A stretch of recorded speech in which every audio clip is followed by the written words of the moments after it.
નમસ્કાર મિત્રો, આજના વિડીયોમાં આપ સૌનું સ્વાગત છે। આપણે બધા જીવનના સફળતા, સુખ અને શાંતિની શોધમાં છીએ, પરંતુ શું તમે ક્યારેય વિચાર્યું છે કે આ બધાનો આધાર આપણું આંતરિક જ્ઞાન છે? ભારતીય સંસ્કૃતિ અને દર્શનનો સૌથી મહાન અને અનમોલ ખજાનો એટલે ઉપનિષદ। ઉપનિષદ શબ્દ 3 શબ્દોથી બનેલો છે।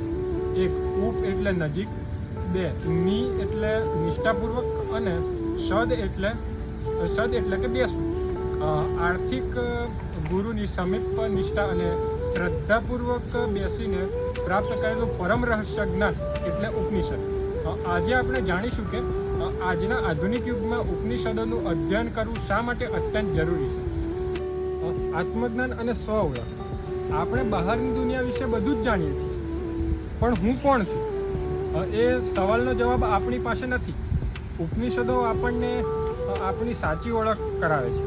ઉપનિષદોના મહાકાવ્યો જેમ કે અહમ બ્રહ્મસ્મિ, હું બ્રહ્મ છું, તત્મસ્મિ, તે તું જ છે।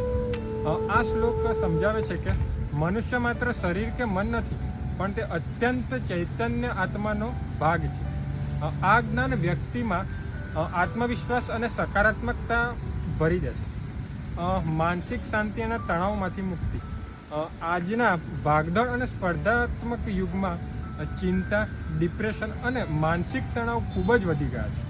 ઉપનિષદો આપણને શીખવે છે કે સાચું સુખ અને શાંતિ બહારની ભૌતિક વસ્તુઓમાં નથી, પરંતુ આપણા અંતરાત્મામાં જ છે।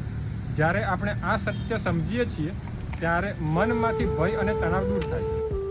તર્ક, જિજ્ઞાસા અને પ્રશ્નોત્તરી શૈલી।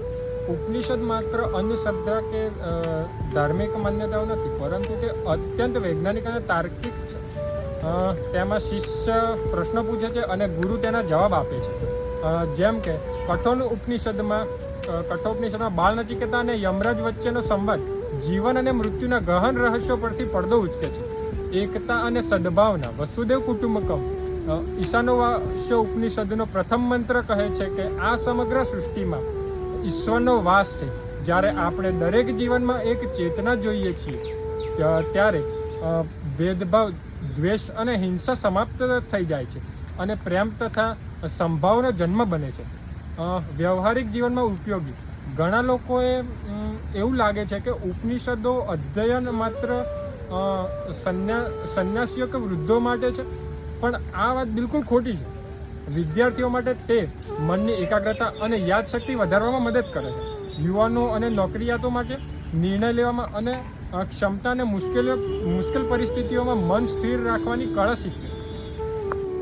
ગૃહસ્થો માટે સંબંધોમાં પ્રેમ, સહનશીલતા અને સંતોષ લાવવામાં મદદ કરે છે। ટૂંકમાં કહીએ તો ઉપનિષદો માનવ જીવનનું સૌથી મોટું જીવન દર્શન છે। તે આપણને અંધકારમાંથી પ્રકાશ તરફ અને અજ્ઞાનમાંથી જ્ઞાન તરફ લઈ જાય છે। જો તમે પણ ઉપનિષદો વાંચવાની શરૂઆત કરવા માંગતા હો તો તમે ઈશાનોવા ઉપનિષદ, કઠોપનિષદ કે કનોપનિષદની શરૂઆત કરી શકો છો। જો તમને આ વિડીયો પસંદ આવ્યો હોય તો લાઈક કરો, શેર કરો અને કોમેન્ટમાં જણાવો કે તમે કયા ઉપનિષદ વિશે વધુ જાણવું છે, અને ચેનલને સબસ્ક્રાઈબ કરવાનું ભૂલશો નહીં। ધન્યવાદ।